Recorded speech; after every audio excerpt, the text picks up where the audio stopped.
저는 1995년에 중동 땅을 한 달간 단기 선교를 한 적이 있습니다. 이집트를 가봤습니다. 유명한 피라미드를 봤어요. 대략 30년 동안 1만 명 정도가 동원이 돼서 돌 230만 개를 쌓았다고 합니다. 146m니까 한 50층 높이가 되어집니다. 이 피라미드를 쌓으면서 이 왕들은 영원히 살고 싶은 그런 욕망이 이들 속에 자리 잡고 있습니다. 쿠프 왕의 관이 놓여 있는데 한 줌 흙이 됐습니다. 그러니까 엄청난 무덤에는 들개들이 뛰어다니고 있었어요.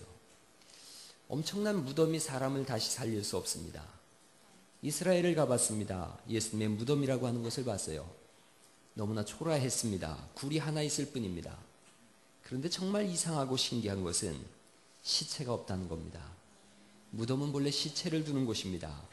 쿠프 왕의 그 엄청난 무덤에 시체가 있는 것은 당연합니다. 그런데 예수님의 무덤에는 시체가 없는 줄 믿습니다. 빈 무덤입니다. 성경이 우리에게 해답을 제시합니다. 예수님은 십자가에서 죽임을 당하셨습니다. 그가 죽임당한 것을 군인들이 확인을 합니다. 부유했던 아리마대 사람 요셉이 자신이 묻히려고 만들어 놓은 무덤에 예수님을 대신 모셨습니다. 이스라엘 사람들은 죽으면 무덤에 굴 속에다 시체를 안장합니다. 썩는 냄새를 막기 위해서 며칠 동안 큰 돌로 막아둡니다. 장정 몇 사람이 움직여도 꿈쩍하지 않을 그런 바위 덩어리로 이 뿔을 막습니다. 그리고 예수님의 무덤에는 빌라도 총장이 이 총독이 인장을 찍어 놓습니다. 아무도 이 무덤을 열어서는 안 된다는 거지요. 그리고도 이들은 걱정이 됐습니다.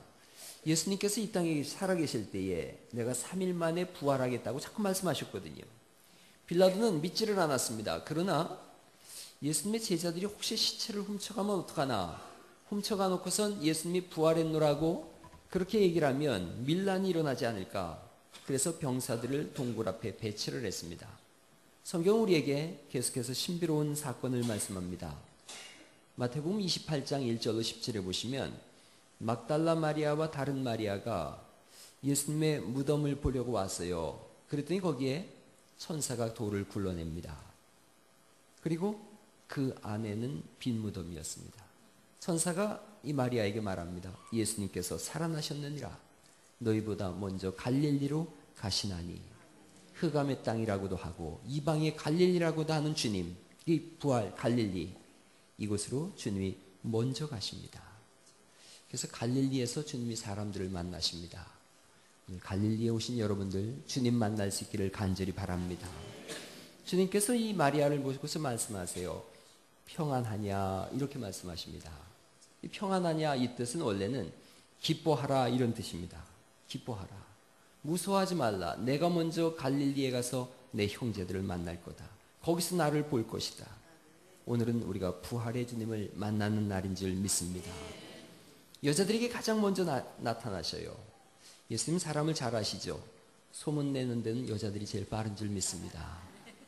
순식간에 퍼져나가는 거죠. 사실 남자들은 말을 잘 못하고 때로는 안 합니다.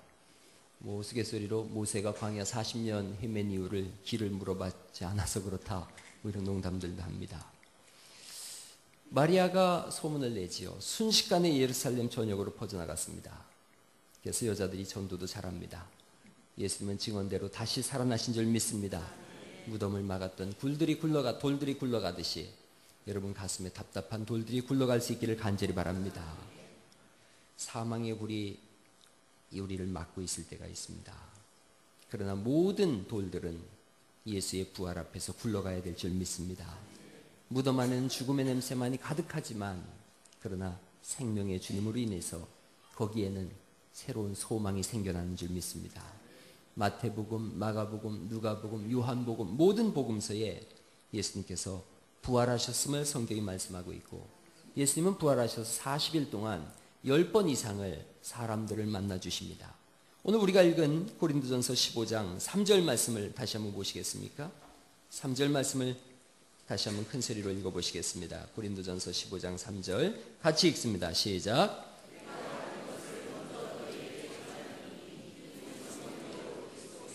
우리 주를 위하여 죽으시고, 4절 장사 지낸 바 되었다가 성경대로 사흘 만에 다시 살아나사 성경의 예언대로 살아나셨습니다. 그리고 5절에 이렇게 말씀하십니다. 게바에게 보이시고 후에 12 제자에게와 이렇게 말씀하세요. 게바는 베드로의 옛 이름입니다. 베드로는 예수님을 위해서 죽겠다고 한 사람인데 예수님이 잡히시던 날에는 도망을 친 사람입니다. 그러나 이 사람은 예수님의 부활을 보자 다시 십자가를 진 사람인 줄 믿습니다. 부활의 주님을 만나면서 부활을 확신합니다. 베드로서를 그는 기록했는데 부활에 대해서 기록하고 있어요. 베드로전서 1장 3절 말씀해 보니까 예수 그리스도를 죽은 자 가운데서 부활하게 하심으로 산 소망이 있게 하시며 할렐루야. 부활을 가진 사람은 산 소망이 있습니다. 세상 사람들은 죽은 소망을 가지고 있지만 우리는 산 소망을 가지고 있습니다. 예수님의 다시 오심을 또한 기록하고 있어요. 예수님은 죽음을 이기시고 부활하셨고 그리고 다시 오실 줄 믿습니다. 후에는 12 제자에게 보이십니다. 모든 제자들에게 다 보이셨어요. 이들은 두려움으로 도망갔던 사람들입니다. 고향으로 도망가던 사람들도 있고요. 예수님 죽으셨다 그랬더니 물고기 잡아 먹으러 가야 되겠다. 자기 산업의 터전으로 간 사람들도 있어요. 그러나 이들이 부활하신 주님을 만납니다. 삶이 달라지기 시작합니다. 어제까지만 해도 도망가던 제자들이었는데 부활의 주를 만나자 죽음이 더 이상 이들에게 공포의 대상이 되지 않았습니다. 이들은 부활의 주를 증거하기 위해서 스스로 사지로 뛰어들어가기 시작합니다. 12 제자의 행적을 한번 적어봤습니다. 베드로는 로마에 가서 전도하다가 십자가에 거꾸로 못 박혀 죽었습니다. 그의 마지막 고백입니다. 내가 어찌 예수님과 똑같이 십자가에 못 박힐 수 있겠느냐? 나는 거꾸로 못 박기를 원한다. 1세기의 기록입니다. 그리고 그가 죽을 때 그런 고백을 했답니다. 주는 그리스도시요 살아계신 하나님의 아들이십니다. 할렐루야. 안드레는 헬라에 가서 전도를 했습니다. 남부지방 아가야 성에서 십자가에 역시 줄로 매달려 죽음을 당했습니다. 안드레가 매달려 죽은 십자가는 X형 십자가였다고 합니다. 야고보는 예루살렘 성에서 헤로드 왕에게 칼로 목베임을 당해서 죽었습니다. 가장 먼저 순교한 분으로 사도행전 12장에 기록되어 있습니다. 이들은 죽음을 두려워하지 않습니다. 죽으면 부활할 것을 믿었기 때문에 그렇습니다. 요한은 예수님께서 자기의 모친인 마리아를 부탁했습니다. 끝까지 모시고 살았는데 소아시아에서 요한계시록을 씁니다. 거기서 핍박을 만납니다. 사람들이 끓는 기름가마에 그를 집어넣는데 기록에 의하면 기적적으로 기름가마 속에서 튀어나왔다 그럽니다. 그리고 죽질 않은 거예요. 여러분, 박해하던 사람들이 너무 놀래서 밤모섬으로 귀양을 보냈다고 합니다. 빌립은 소아시아 부르기아에서 전도하다가 기둥에 거꾸로 매달려 죽임을 당했습니다.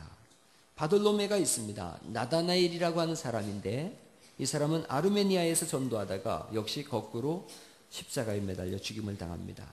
마태는 에티오피아에서 전도하다가 목베임을 당합니다. 알페오의 아들 야고보는 성전 꼭대기에서 떠밀림을 당해서 죽임을 당합니다. 셀롯인 시몬은 애굽에 가서 전도하고 유대로 돌아와서 전도하다가 활에 맞아서 죽었습니다. 다데오는 페르시아에서 전도하다가 활에 맞아 죽었습니다. 다데오의 고백이 있습니다. 주여 어찌하여 자기를 우리에게는 나타내시고 세상에는 나타내지 아니하시려 하나이까? 라고 고백했는데 그는 세상에 나타나지 않은 주님을 나타내려고 고백대로 그는 순교했습니다. 마띠아는 가룟 유다의 대신해서 12 제자로 들어온 사람입니다. 역시 에티오피아에서 전도하다가 돌에 맞아서 순교했습니다. 다 순교했어요. 그들은 부활하신 주님을 천국에서 만날 줄 믿습니다. 그게 우리의 신앙입니다. 의심 많은 제자 누구죠? 도마죠. 제가 알고도 묻는 거죠. 의심 많은 제자 도마는 우리에게 궁금증을 해결해 줍니다. 만져보기 전에는 못 믿겠다는 거예요. 주님의 손과 발의 못자국을 만져보기 전에는 내가 믿지 못하겠습니다. 옆구리의 창자국을 내가 보기 전에 믿지 못하겠습니다. 그토록 모진 고문과 창에 관통당하고 사는 것은 불가능하거든요. 보기 전엔 못 믿어. 그런 거예요. 성화를 본 적이 있습니다. 그림이 도마가 예수님의 손과 발을 만지는 그림 여러분 보셨을 겁니다. 부활하신 예수님이 도마를 만납니다. 도마가 그때 외쳤습니다. 나의 주시며 나의 하나님이십니다. 이분은 인도에 가서 전도하다가 창에 찔려서 죽임을 당했습니다. 귀에 마지막 고백이 뭐였겠어요? 나의 주시며 나의 하나님이십니다. 예수님은 500여 명이나 되는 사람들에게 나타나기도 하셨습니다. 당시에 고린도 교회에서 바울은 담대하게 복음을 증거했는데 6절에 그런 말씀입니다. 500여 명에게 보였는데 그 중에 지금 절반 이상이나 살아있다. 이 말씀은 이런 뜻입니다. 예수님의 부활이 의심스러우냐? 부활을 본 500명 중에 절반 이상이 살아있으니 그 증인들에게 가서 물어보라는 겁니다. 그래서 죽었다는 표현 대신 잠들었다고 증거합니다. 7절에 보시면 7절 말씀 또 보시겠어요? 같이 한번 읽어보시죠. 시작.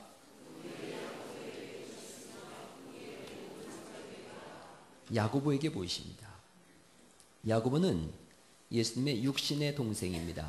마리아는 예수님을 낳으신 후에 그 후에 요셉과의 사이에서 아이들이 있었습니다. 그 중에 하나가 야고보입니다. 야고보는 처음부터 예수님을 안 믿었어요. 믿을 수가 없지요. 어제까지만 해도 같이 자랐는데요. 같이 자라고 같이 먹고 한 집에서 살았는데 어느 날 야고보가 얘기하는 예수님이 말씀하시는 겁니다. 내가 그리스도다. 믿을 수가 없는 거예요. 아니 같이 먹고 자랐는데 어떻게 내가 믿어? 안 믿었어요. 그러나 부활하신 예수님을 만나게 된 줄 믿습니다. 그 순간 믿는 거예요. 정말 메시아 맞다. 부활하신 예수님을 만나자 이 사람은 바뀌어지기 시작합니다. 후에 초대교회의 지도자가 되어지고 62년에 순교했는데 예수님의 부활이 아니고서는 설명할 수 없는 일인 줄 믿습니다. 예수님의 제자들은 출세지향적인 사람들이었습니다. 그들은 예수님이 왕이 되면 좌의정해야지 우의정해야지 뭔가 돼야지 이런 생각들을 하던 사람들이었어요. 예수님이 죽자 소망이 끊어졌습니다. 그런 그들이 부활의 주를 만나자 영원한 세계를 들여다보는 눈이 열리게 된 줄 믿습니다. 그래서 아무도 막을 수 없는 그런 하나님의 사람이 된 줄 믿습니다. 15년 전에 우리 교회에 아름다운 자매가 하나 있었습니다. 너무 성품도 좋고 아름다웠는데 얼굴에 핸디캡이 있었어요.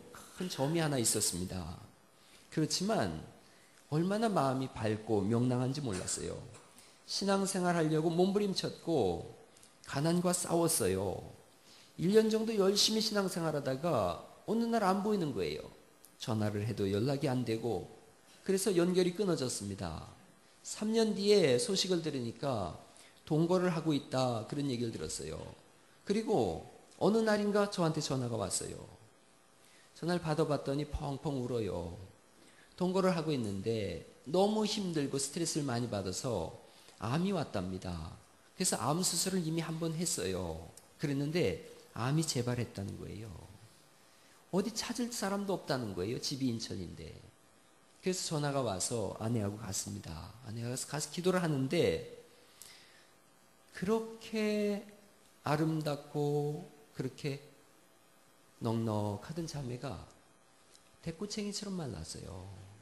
얼마나 많이 말랐는지 아무것도 먹질 못하고 계속 토하기만 하고 저한테 그런 얘기를 해요. 목사님 죽고 싶습니다. 너무 아파서 살고 싶은 마음이 없습니다. 차라리 죽어서 빨리 예수님 품 안에 안겼으면 좋겠습니다. 그 꽃다운 아이의 아가씨가 항암 치료를 해서 머리가 다 빠졌어요. 고통 많이 가득했습니다. 달리 위로할 말이 없었습니다. 그래서 정말 위로한다고 한 말이 두려워하지 마세요.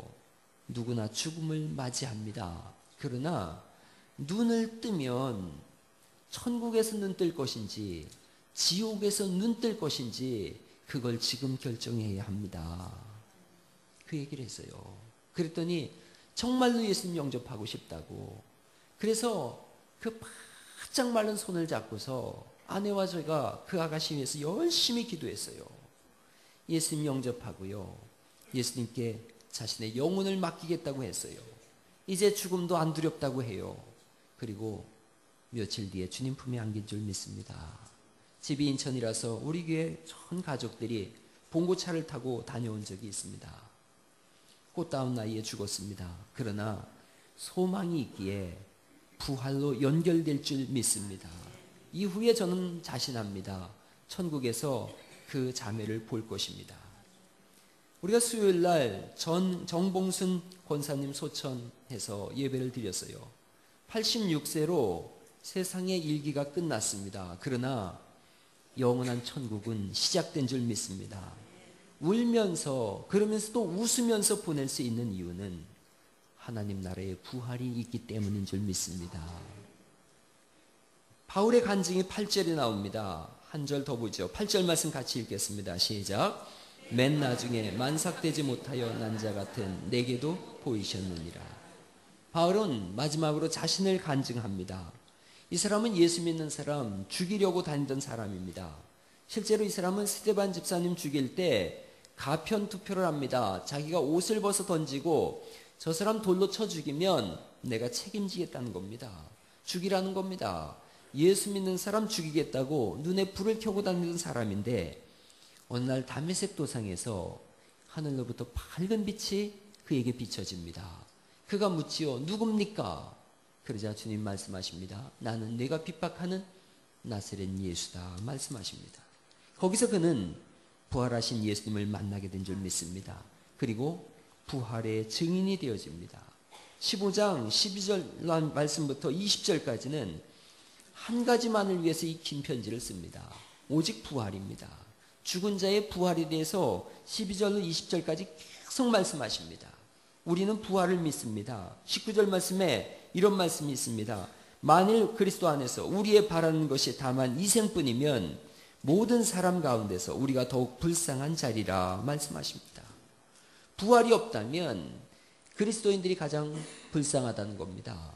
여러분이 봄날에 이 교회당 안에 와 있는 사람들, 세상 사람들이 보면 불쌍해 보입니다. 이 좋은 봄날 산으로 들로 강으로 놀러 가기 너무 좋은데 왜 여기 있느냐 이겁니다. 그들이 볼 땐 불쌍해 보이지만 우리에게는 기쁨이 되는 것은 부활이 있기 때문인 줄 믿습니다. 우리는 부활을 믿습니다. 이 당시의 교인들은 예수를 믿는 것은 생명을 거는 일이었습니다. 고린도서가 쓰여질 때는 예수 믿으면 다 죽이던 시절입니다. 그런데 부활이 없다면 헛죽음입니다.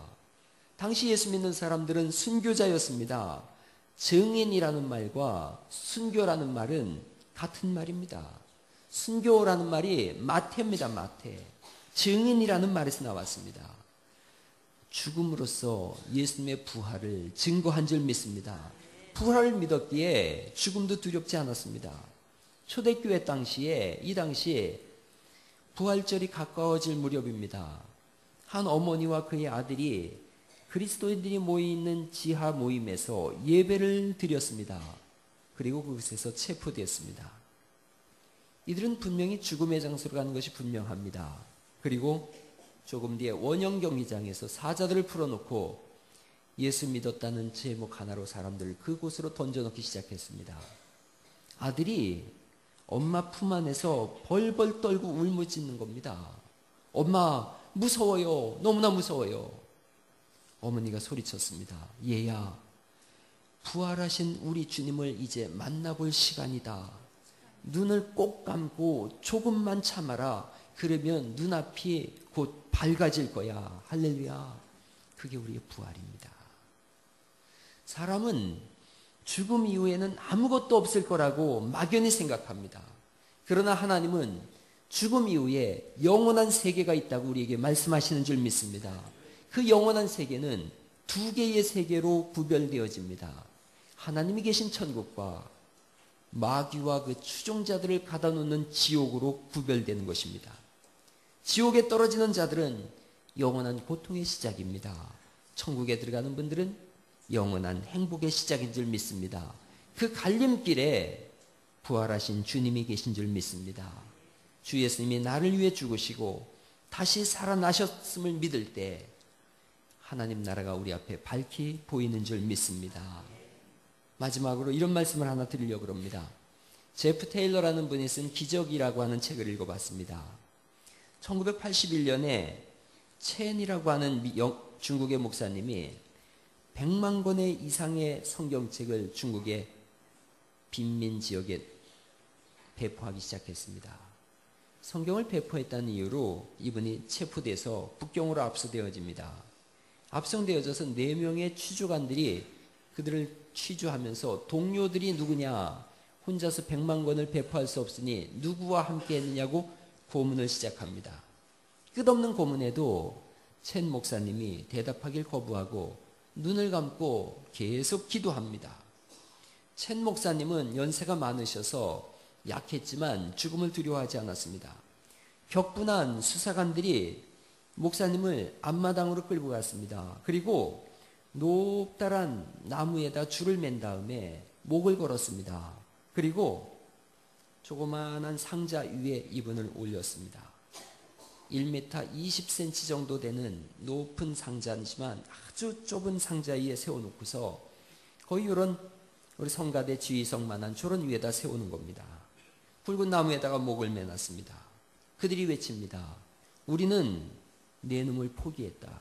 네 놈의 다리가 흔들거리거나 힘이 빠져서 이 나무가 넘어지면 너는 밧줄에 목이 매달린다. 그리고 끝이다. 자신의 마지막이 멀지 않았음을 알기에 첸 목사님이 수사관들에게 오히려 증거하기 시작합니다. 당신들은 예수님에 대해서 들어보신 적이 있습니까? 그들이 소리칩니다. 조용히 해라 이 예수쟁이야. 첸 목사님이 계속해서 말씀하십니다. 당신들은 예수님의 사랑을 받아들이셔야 합니다. 그분은 저를 사랑하셨고 그리고 이 땅에 오셔서 저와 여러분들의 죄를 대신하여 십자가에 죽으셨습니다. 사흘 만에 다시 살아나셨습니다. 그분은 나의 주님이시기에 나는 내가 천국에 갈 거라는 걸 알고 있습니다. 난 죽음이 두렵지 않습니다. 그 예수님을 믿으세요라고 전했습니다. 수사관들이 낄낄거리면서 비웃었어요. 이봐 늙은이, 나도 나이가 너처럼 70세쯤 되고 몸이 허약하면 죽는 거 별로 두렵지 않을 거야. 그들은 자리를 뜨고 시간이 흘러갔습니다. 1시간 흘렀는데 첸 목사님은 끝까지 버텼습니다. 그리고 정말로 기적적으로 며칠이 지났습니다. 연세가 7순이 넘은 분이 목에 밧줄을 메고 며칠 동안은 그 단 위에 서 있는 겁니다. 졸음이 쏟아져서 죽을 지경이지만 견디고 있습니다. 다리에는 엄청난 경련이 일어나고 떨리는 다리 때문에 상자에서 몇 번을 넘어질 뻔했습니다. 다리는 보통 때보다 2배 이상 부어올랐지만 이제는 아무런 느낌조차 없습니다. 그렇게 5일이 지났습니다. 그리고 6일이 지나고 7일이 지났습니다. 그런데 7순이 넘은 이 첸 목사님은 쓰러지지도 않았고 끝까지 버티고 있었습니다. 8일이 지나고 9일이 지났습니다. 물 한 모금 먹지 않고 그렇게 서 있는데 소문이 감옥 전역에 퍼졌습니다. 인간이, 그것도 70이 넘은 노인이 그렇게 오래 버틸 수 없는 것은 너무나 당연한 일입니다. 이분은 그 긴 시간을 꼼짝도 않고 서 있었습니다. 먹지도 못하고 물도 마시지 못하고 쉬지도 못했습니다. 그가 살아있는 것은 불가능한 일이었습니다. 열흘이 지났습니다. 그리고 열 하루가 지나고 12일이 지났습니다. 13일째 되던 날 큰 폭풍우가 몰아치기 시작했습니다. 하늘은 검게 변했고 비가 억수처럼 쏟아졌는데 첸 목사님의 저항도 여기서 끝이 났습니다. 정신이 몽롱한 상태에서 번개가 치는 것을 보고 천둥 소리를 들으면서 앞으로 쓰러졌습니다. 밧줄이 팽팽해졌고 모든 것이 끝났다라고 생각했습니다. 캄캄해졌습니다. 시간이 조금 흐르고 누군가가 첸 목사님의 이름을 찢어지도록 부르면서 자기 입술에 막 물을 뿌리는 것을 느꼈습니다. 또 한 사람은 그의 허리와 다리를 막 주물르기 시작했어요. 눈을 떠서 봤더니 자기를 괴롭히던 그 2명의 수사관들이었습니다. 이들이 목사님을 마구 흔들어 깨우기 시작했어요. 제발 죽지 마시오. 꼭 깨어나야 됩니다. 제발 죽지 마시오. 수사관들이 애고를 했습니다. 첸 목사님이 힘없는 목소리로 물었습니다. 왜 그러십니까? 어떻게 된 겁니까? 여기가 어디입니까? 무슨 일이 일어났습니까? 한 수사관이 말했습니다. 우리는 당신이 전한 예수님에 대해서 알고 싶소. 첸 목사님이 되물었습니다. 난 이해를 못하겠습니다. 무슨 일이 일어났기 때문에 그렇습니까? 다른 수사관이 말했습니다. 예수님이 당신을 구원했기 때문입니다.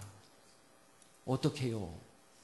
당신이 넘어져서 쓰러지는 순간 번개가 쳤는데 당신의 머리 위에 밧줄을 끊어버렸소. 당신 말대로 예수님은 살아계시오. 할렐루야. 예수님은 살아계십니다. 그날 이 두 수사관이 그리스도를 믿었습니다. 이 이야기가 감옥 구석구석을 퍼져나갔고 다들 그 이야기를 무서워했습니다. 다른 어떤 수사관도 이 목사님을 신문할 용기가 없었습니다. 그래서 그들은 첸 목사님을 석방할 수밖에 없었습니다. 예수님은 살아계십니다. 어떤 분이 저한테 그랬어요. 예수님은 시퍼렇게 살아계신다고. 하면 옆 사람에게 알려주세요. 예수님은 시퍼렇게 살아계십니다. 그렇습니다. 그 예수님이 우리를 사랑한다고 하십니다. 그 사랑을 받았기에 우리도 예수님 사랑한다고 고백하는 줄 믿습니다. 오늘은 이 우주에서 가장 좋은 날입니다. 그리스도의 십자가의 사랑이 여러분 속에 충만하게 일어나서 그 사랑을 또 다른 사람에게 증거하는 거룩한 은혜가 있기를 주 예수의 이름으로 축원합니다.